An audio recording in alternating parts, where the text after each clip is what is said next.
sommes de retour pour Rendez-vous Matin avec mon invité ce matin, Christine Marchand. Bonjour.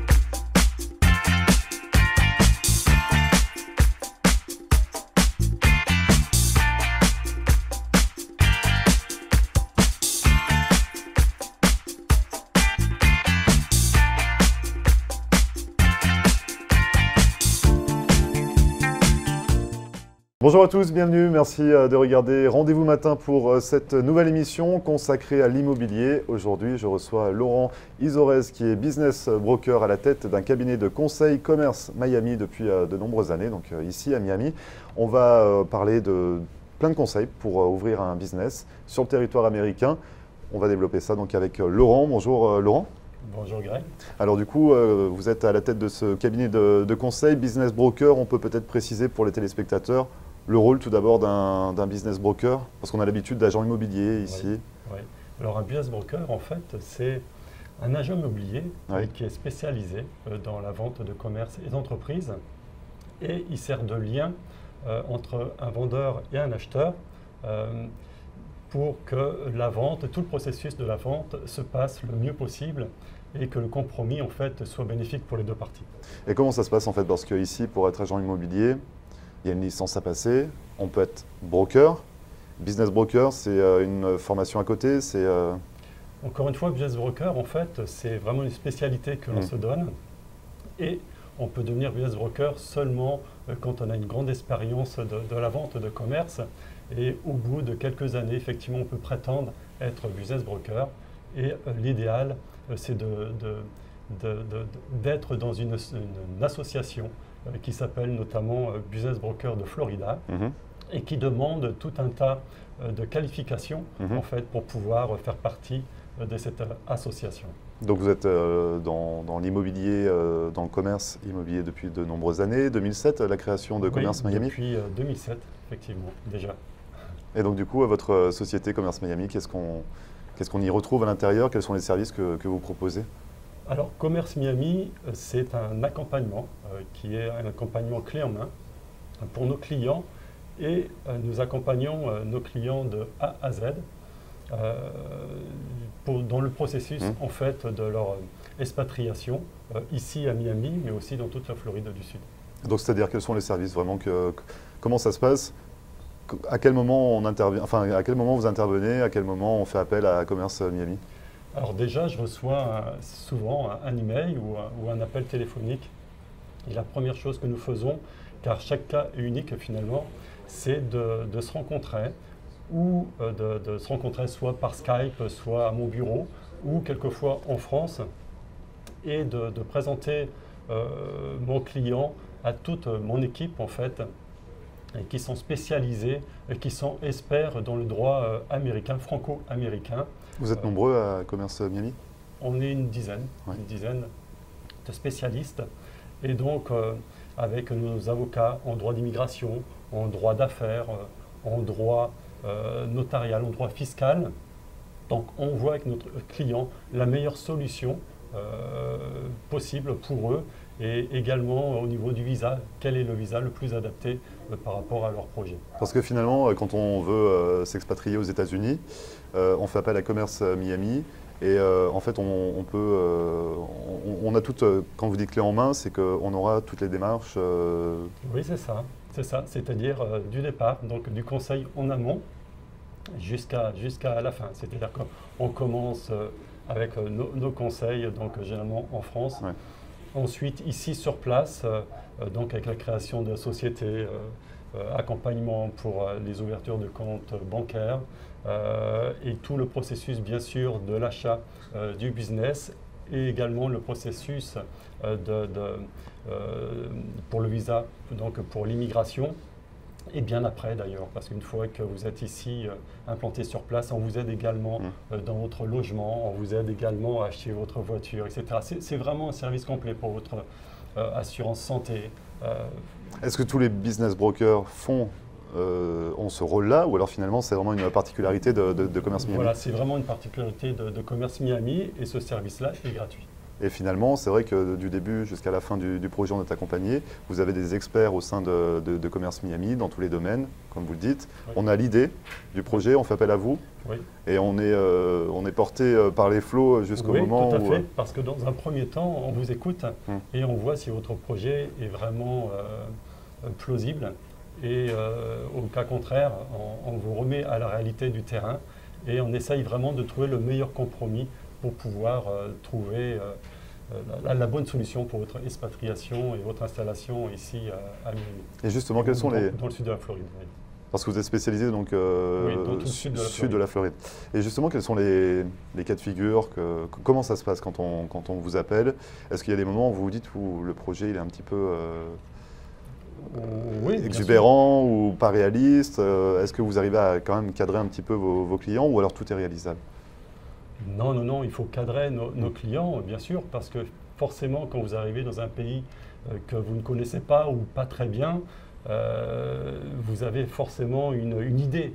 Mais quand on côtoie la réalité du terrain, on s'aperçoit qu'il y a beaucoup de choses à régler. Et nous sommes là pour aider nos clients justement à trouver les bons réglages et vraiment pour réussir l'expatriation de nos clients. Je peux vous donner des exemples. Par exemple, j'ai souvent des clients qui viennent ici et qui me disent « Laurent, voilà, moi je veux créer un commerce, tel type que ce soit, et voilà, je veux aussi changer complètement de métier parce que j'en ai marre en France, etc. » Ben voilà, ça c'est par exemple la plus grosse erreur à ne pas commettre. Et pourquoi? Pourquoi?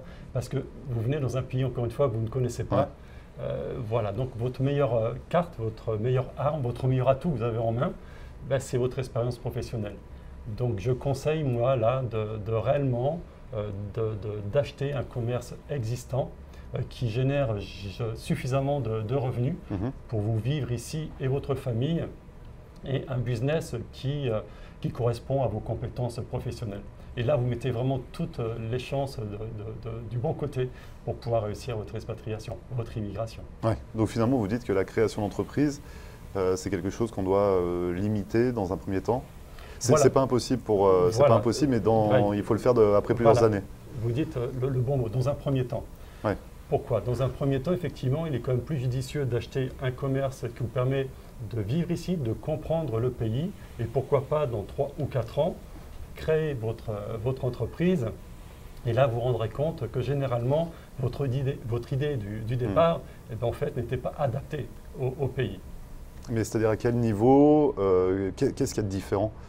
C'est-à-dire que comment vous expliquez à vos clients que la création d'entreprise, dans un premier temps, c'est compliqué aux États-Unis, vaut mieux venir ici, ce que vous dites, c'est de racheter un business qui tourne, Tout à fait. et voilà, de se familiariser un petit peu, mais se familiariser avec quoi? Qu'est-ce qu'il faut réussir à maîtriser sur le territoire américain avant de se lancer dans une création d'entreprise? Plusieurs choses. Encore une fois, la création d'entreprise, c'est déjà compliqué dans son pays d'origine. Ouais. Alors imaginez dans un pays étranger. Donc le premier point. Second point, quand vous reprenez un business existant, de suite, ça vous rapporte un revenu et ça vous laisse le temps réellement d'apprendre la langue, de comprendre les us et coutumes du pays et d'analyser effectivement le projet que vous avez, vous, au départ.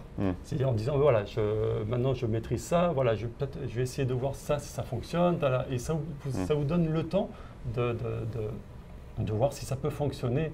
Mais souvent, vraiment souvent, on me dit merci Laurent, parce que l'idée du départ n'est vraiment pas adaptée pour la création de suite, dès le départ en fait. Il faut vraiment comprendre le pays, voir comment tout fonctionne et ensuite, effectivement, on peut se lancer dans la création ou pourquoi pas vendre ce premier business que vous avez acheté et acheter plus gros. Et là, vous allez commencer votre rêve américain. Mais encore une fois, vous aurez toutes les armes pour pouvoir le faire. Donc le rêve américain, on ne le débute pas tout de suite. C'est ce que vous dites. Il faut venir d'abord sur le territoire. Oui, c'est le meilleur des conseils que je peux donner, c'est bien celui-ci. Le premier business doit vous permettre à vous installer ici, à comprendre le pays, et ensuite, soit vous le gardez, ou vous le revendez, et vous passez à la vitesse supérieure. Et là, vous verrez que le rêve américain existe vraiment, et voilà, et qu'il faut y aller. Et je dis souvent d'ailleurs à ce moment-là que la seule limite que vous avez, une fois que vous passez ces étapes-là, la seule limite que vous aurez, c'est la vôtre. Voilà, parce que personne ne vous mettra des bâtons dans les roues ici. Vraiment, c'est vraiment la liberté. C'est vous qui avez décidé si je fais encore plus gros ou pas. Et si jamais je vous appelle, imaginons je suis en France, je vous appelle, j'ai envie de changer de vie. Ouais. Je suis dans un corps de métier, Oui. j'ai envie de changer de vie et je me dis j'ai envie de vivre mon rêve américain, aller aux États-Unis et acheter un business qui n'est pas dans mon domaine. Vous me calmez mes ardeurs tout de suite Oui, tout à fait. Mon discours, en fait, il n'est pas forcément le discours que vous voulez entendre. Hein. Oui, c'est ça. Comment ça se passe finalement? Parce qu'il y a un peu de déception. Oui, mais ce n'est pas forcément de la déception, parce que j'explique que vous venez souvent en famille, avec femme et enfants. Donc l'idée, c'est de pouvoir vraiment vous implanter ici et de limiter les risques au maximum et de vraiment pas se servir de son expérience professionnelle. C'est vraiment une très grosse erreur. Donc ça, c'est le premier conseil, c'est quand on vient s'installer aux États-Unis, d'après Laurent, il faut venir, c'est ça, dans sa branche, éviter la création d'entreprise dans un premier temps, Oui. prendre le pouls un petit peu du pays, Oui. parce qu'il y a de nombreux pièges à éviter. Oui, encore une fois. Oui, aussi, ça fait 15 ans que je fais ça. Donc vous voyez de nombreux dossiers. J'ai vraiment le recul nécessaire pour pouvoir le dire. Et ben vous restez avec nous, on en parle dans un instant, justement, les pièges à éviter pour les personnes qui souhaitent venir s'installer ici aux États-Unis. Ne bougez pas, on revient juste après ça.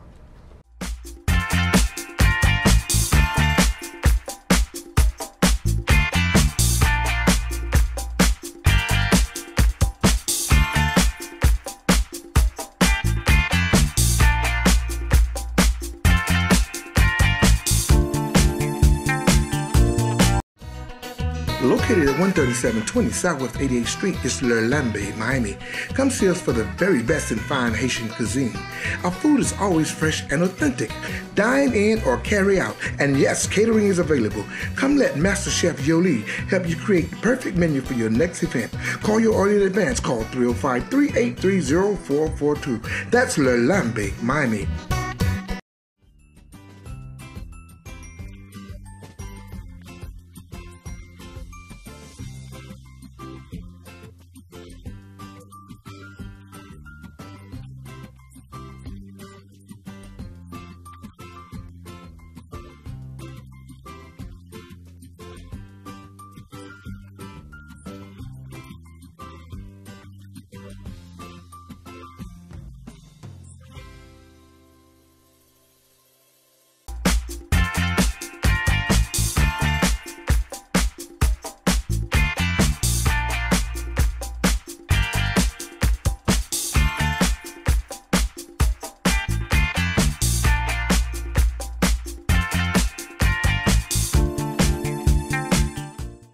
Merci à vous de regarder Rendez-vous Matin. Je suis de retour avec Laurent Izorez qui est à la tête d'un cabinet de conseil commerce Miami depuis plus de 10 ans maintenant. Vous accompagnez vos clients, c'est un package clé en main finalement que vous leur faites, de A à Z pour de l'investissement commercial.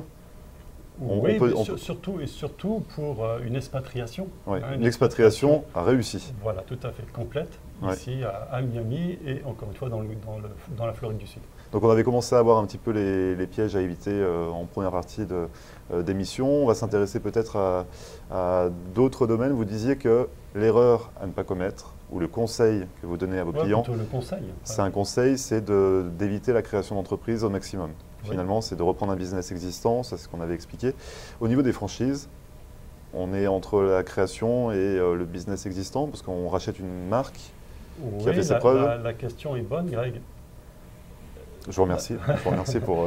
Bon, la franchise, en fait, c'est les franchises américaines, du moins, c'est un petit peu compliqué. Pourquoi? Et en fait, c'est une question de logique. Et vous vous rendrez compte que finalement, dans une expatriation, tout est question de logique. Si on garde sa logique, tout se passe bien. Dès qu'on commence à laisser partir sa logique, à laisser part au hasard, ça devient un petit peu compliqué. Donc pour la franchise, les franchises américaines, ils veulent très souvent que ce soit un Américain qui achète pour une raison logique, c'est qu'ils veulent que leur marque soit reconnue et que tout se passe bien.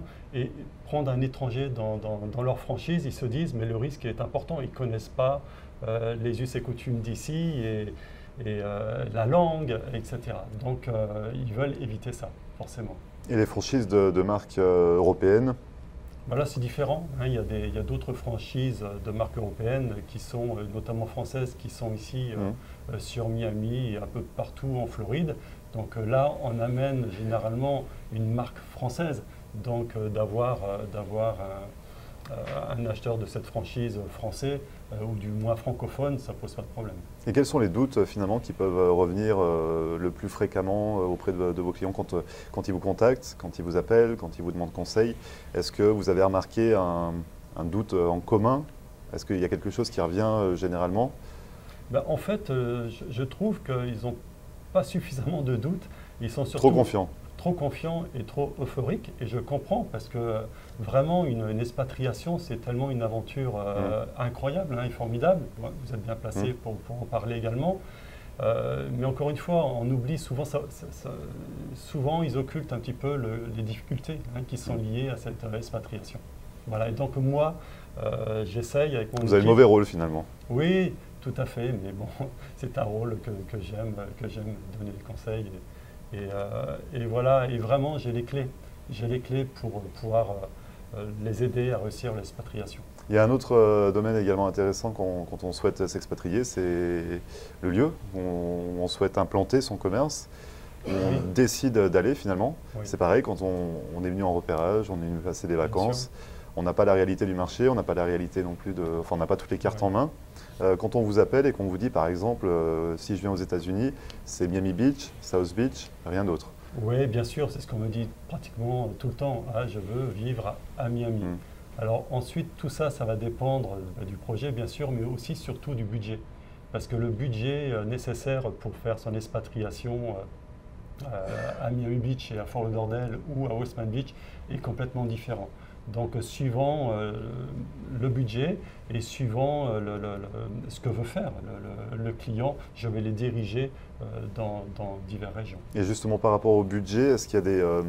donc tout dépend du projet de chacun forcément, mais est-ce qu'on peut quand même estimer une enveloppe budgétaire pour venir s'implanter aux États-Unis, s'expatrier correctement? Tout à fait. Il faut savoir déjà que quand on achète un business, le prix du business est généralement 3 fois le revenu net annuel. C'est-à-dire qu'un business qui rapporte 100 000 $ à l'année de bénéfices va coûter 300 000 $. Voilà, aux alentours de 300 000 $. Déjà, ça vous donne un premier renseignement. Ensuite, tout va dépendre du nombre de la famille. Si vous êtes 2, 4, 8, donc effectivement, il va falloir plus ou moins de revenus. Et ce revenu-là va donc se refléter sur le prix du commerce.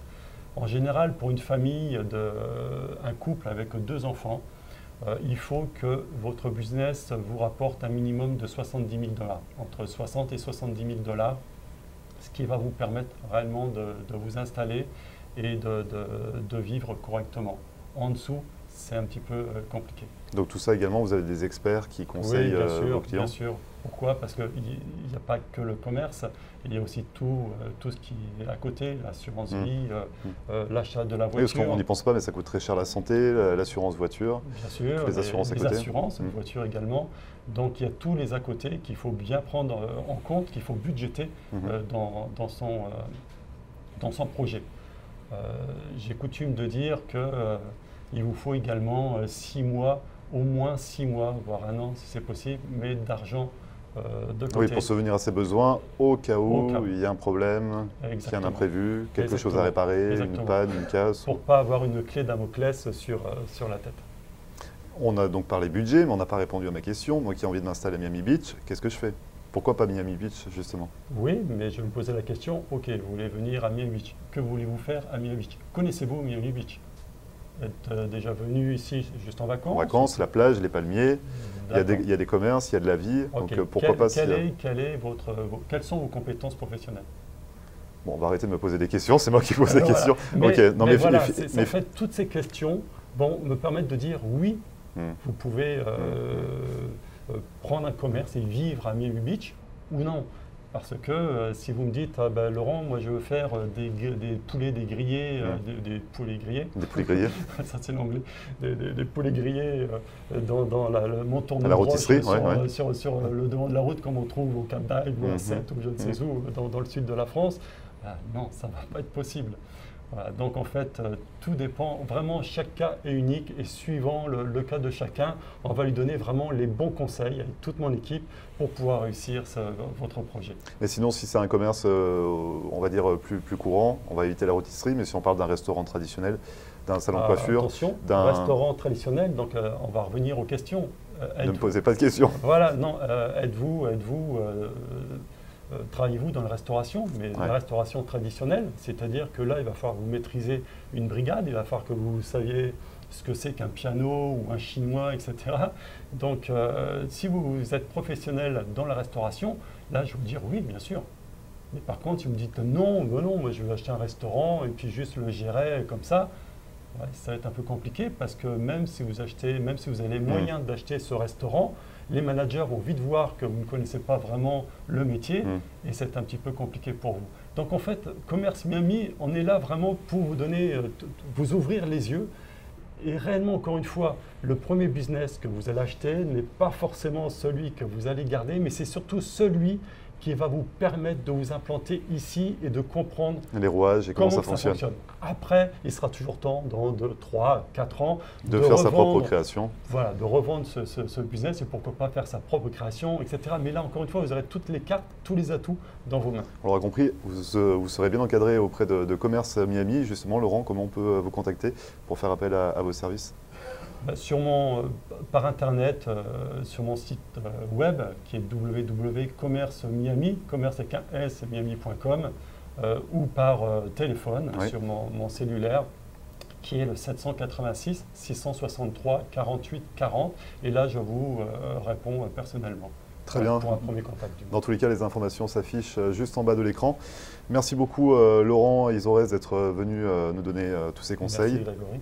Et de m'avoir posé des questions sur mon projet d'expatriation. On l'a compris, on est bien encadré quand on fait appel à Commerce Miami. Bonne continuation pour la suite. Peut-être, je peux rajouter, c'est depuis 15 ans que nous faisons, donc Commerce Miami, que nous faisons ce travail. Et bien, c'est 100% de visa réussi pour nos clients. On ne l'a pas dit. Voilà. Donc on est entre de bonnes mains. Voilà. Merci beaucoup Laurent, Merci. À très bientôt. À très bientôt. Merci à vous d'avoir suivi Rendez-vous Matin. C'est fini pour aujourd'hui. On se retrouve demain pour une nouvelle émission. En attendant, vous pouvez voir ou revoir cette émission en podcast sur notre page YouTube. Nous contacter également par mail floride.tv@gmail.com. Et je vous souhaite une excellente journée. On se retrouve demain, 9h. Très bonne journée. Voilà, ça c'est fait. Ça c'est fait. Bon, nous sommes de retour pour Rendez-vous Matin avec mon invité ce matin, Christine